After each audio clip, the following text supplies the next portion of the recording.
In this video, you guys, I'm going to be sharing with you guys the acceptable forms of photo ID that you can use for the general election. And I'll be sharing my final thoughts of where I may be casting my vote and how important it is for you guys to cast yours. Let's go.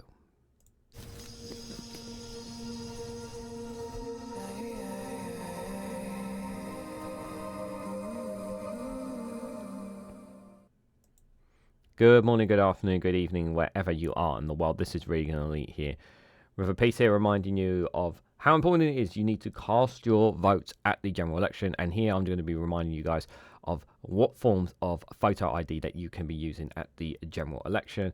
And I will also be briefly talking about my voting intention, where I'm likely going to be vote. I'm still not 100% sure, and where maybe perhaps you should cast your ballot if you choose to do so.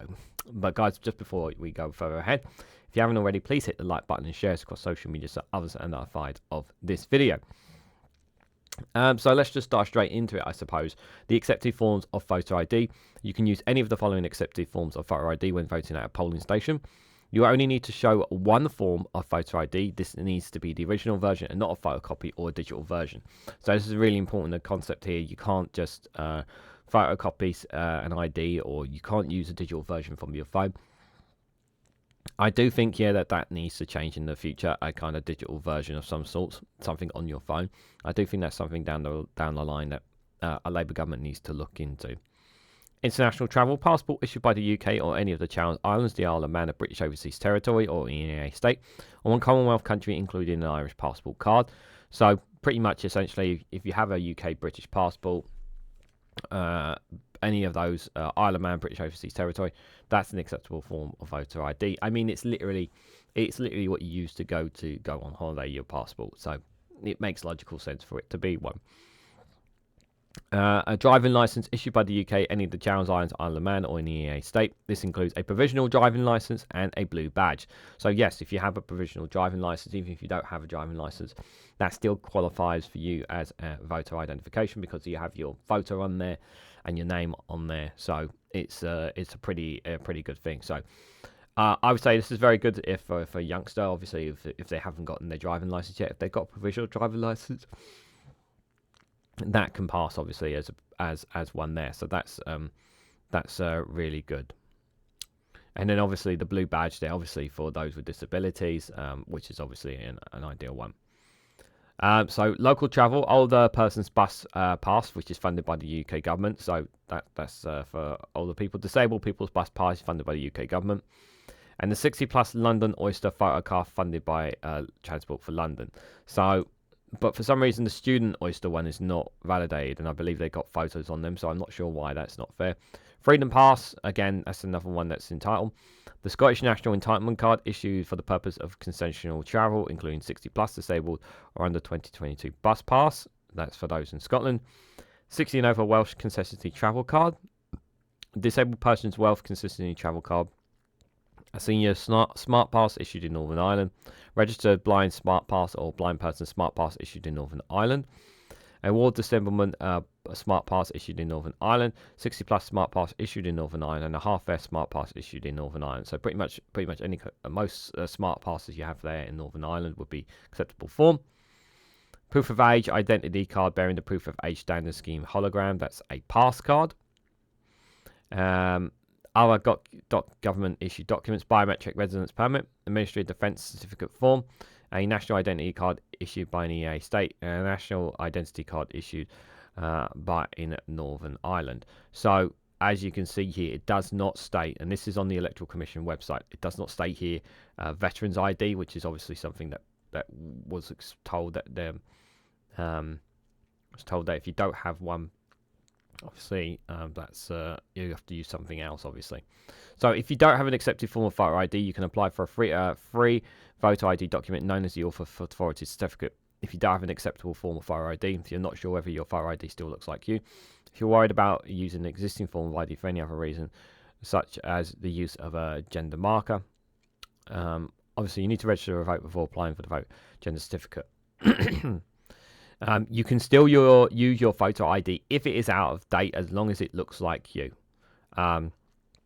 So this is what it says here on the Electoral Commission. So if someone tells you that even though your thing is out of date, as long as it looks like you, it should be acceptable. Please use the link in my. I recommend please use the link in my description below, and show that to them if they try to argue with you, because that should not be an issue. The name on your ID should be the same name you use to register to vote. Yeah, so if it's the same on your polling card, like there shouldn't be an issue. If you've changed your name, the name on your ID must match the name on the electoral register. If it doesn't, you'll need to register to vote again. Yes, this is very important. Obviously, if you haven't done that, you're probably not going to be able to cast your vote. But I pretty much expect anyone with some. I pretty much expect anyone who has changed their name, but obviously they would have changed their register. But if you haven't done that, then you're probably going to miss out on voting at this point. The deadline to register to vote in the upcoming general election has passed. Okay, you will need to bring a document with you to the polling station station that proves that you've changed your name. For example, a marriage certificate. Small differences don't matter. For example, if your ID says James Smith instead of James Smith. Okay, so obviously, if you change your name, I would follow the lines there of what it says there for like a marriage certificate and for example, there in terms of your ID. Showing ID as an anonymous elector. If you registered to vote anonymously and you don't want to vote in person, you need to apply for anonymous electors document, which you can obviously the link for this page will be down in the description below if you want to do that as well. May have already passed the deadline for that, for being able to do that, guys. But that is the acceptable forms of voter ID. Like I said, this is from the Electoral Commission's website. Link will be in the description, guys. If you guys want to do that. Now, obviously, where am I casting my vote? So obviously, where I live in southeast London. I live in a very strong Labour constituency. So where I live really will not have little to no impact on the general election at all. But obviously, everyone else's vote is very different. I am leaning towards voting for the Green Party in this area because, quite frankly, voting for Labour doesn't really make a difference. Unfortunately, though, I've not had a leaflet from the Green Party here. I've not had one from the Conservatives. I've had the Workers' Party leaflet. I've had Reform Party leaflet, and I've had the Labour one come in the letterbox. But I've not had anyone knock on my door at all whatsoever for voting. So, which is kind of interesting. I don't know. Maybe they've came on a day that nobody was in, possibly. But none of the candidates in my area have kind of come and knocked on my door looking to win my vote over. And it's probably because this is such a quite a strong Labour stronghold, which is why there probably hasn't been that. But I suppose be asking if you're not 100% sure where to cast your vote. So in terms of where you should cast your vote, so let me try to break this down to you guys. So if you are somebody who just wants the Conservatives gone, if your main mindset is I just want to make sure that these Conservatives don't ever come back in power again and I want them wiped out. Obviously, your priority is to obviously not vote Conservative, but either vote for Labour, Lib Dems, or in Greens in certain key target seats. Now, you could go by the tactical voting websites. There are some out there. I'm extremely skeptical about some of them because one or two of them are not being tactically favourable to smaller parties, which is unfair in my opinion. So I would not Google tactical voting if you're not 100% sure whether it will be fair. Best way to do that is to go to the bookies and go onto a betting website and look at the odds for the odds in your area of the candidates for your area. Now, what you can do is you can just type in your postcode on one of these electoral websites on these tactical voting websites, and it can tell you what your constituency area is.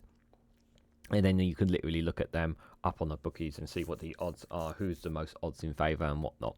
Now, if the Labour candidate is the odds on, and you want to ensure that the Conservative doesn't get back in, cast your vote for the Labour candidate. If the bookies putting more in favour of the Lib Dem, then you put your vote towards the Lib Dem or whatever candidate this is. If the odds are very close between the two, then you literally it's a toss up between Labour and the Lib Dems in that seat. That's what I would say. Remember, this is for those who want to tactically vote out the Conservatives. The best way is to do it from that, not doing it via tactical voting. Yes, you can look at tactical voting websites. Problem is, there's a lot of fake ones out. Excuse me, there's a lot of fake ones out there, so you really need to be careful. Don't just simply Google, because there are a lot of fake ones there to try and throw people off. And there's one called stopthetories.org, which is run by by friends of the Politics Social channel, I'll put a link for them in the description if you want that one.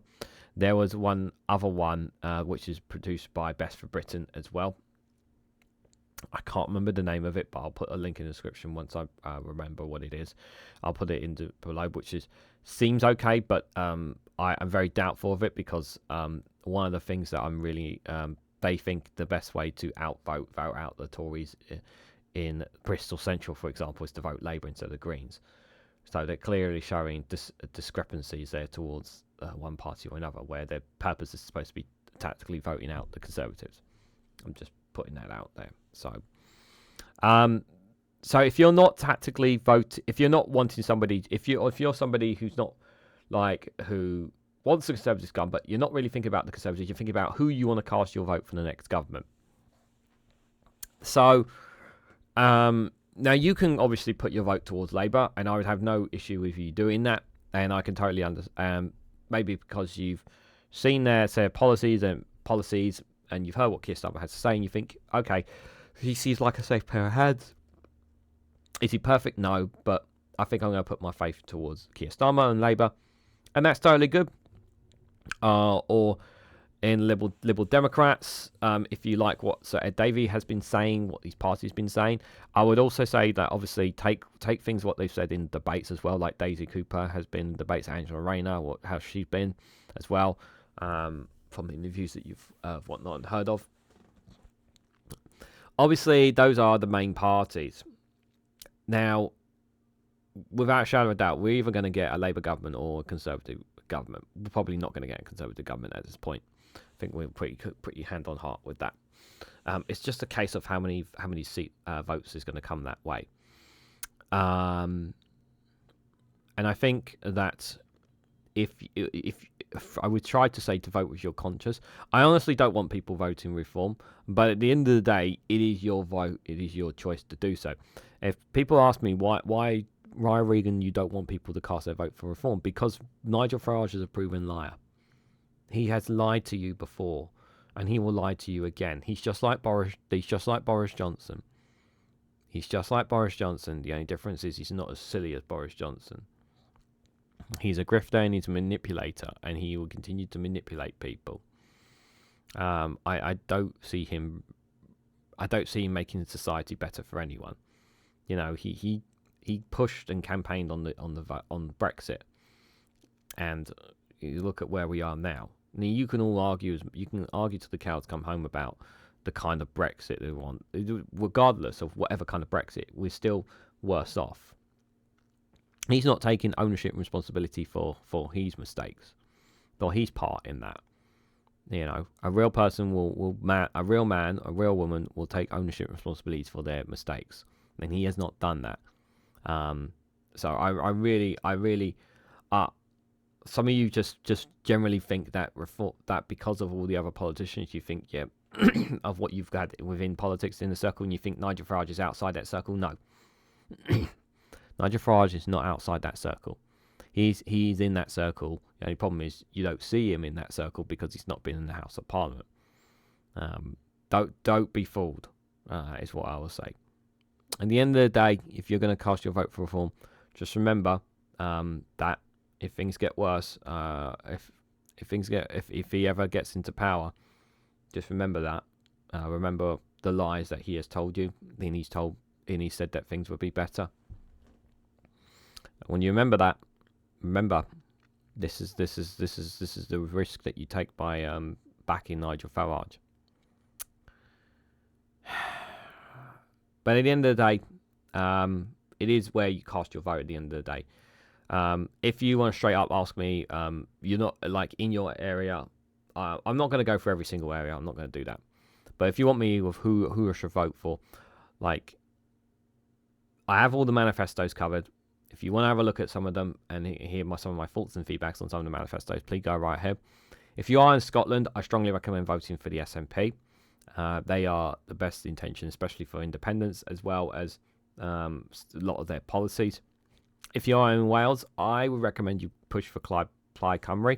I think their policies are very, very good, and I think they could be potentially be a party that can get more power within Wales, and I think it should be worth looking into that party. If you're in Northern Ireland, I can't speak about Northern Ireland politics, so all I'll say is vote with your conscience what you think is in the best decision there. If you are here in England, like I said, if you're tactically voting, vote for what you think is going to best oust the Conservative in your area, whether it's Lib Dem, Labour, or Greens.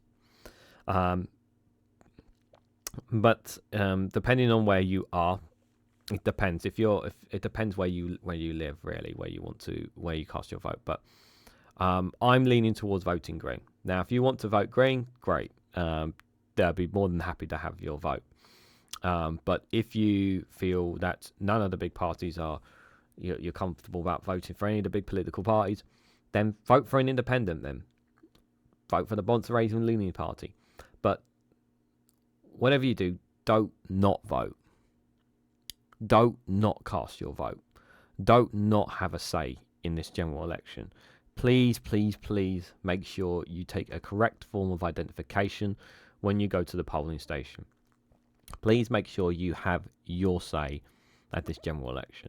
I know the system is not fair. I know we don't have proportional representation.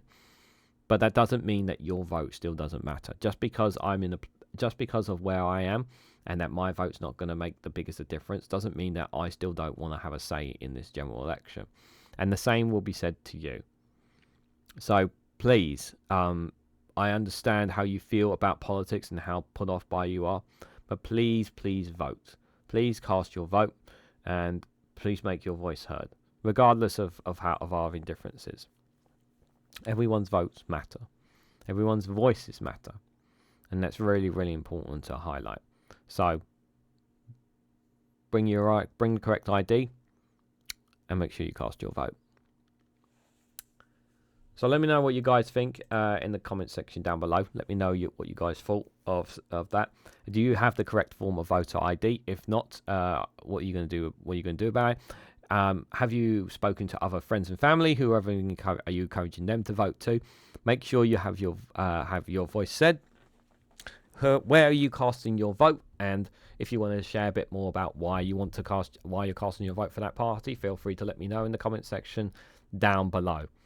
But if you found this video informative or interesting, please hit the like button, it'd be greatly appreciated. Share this across social media so others are notified of this video, and subscribe because it really does help support the channel.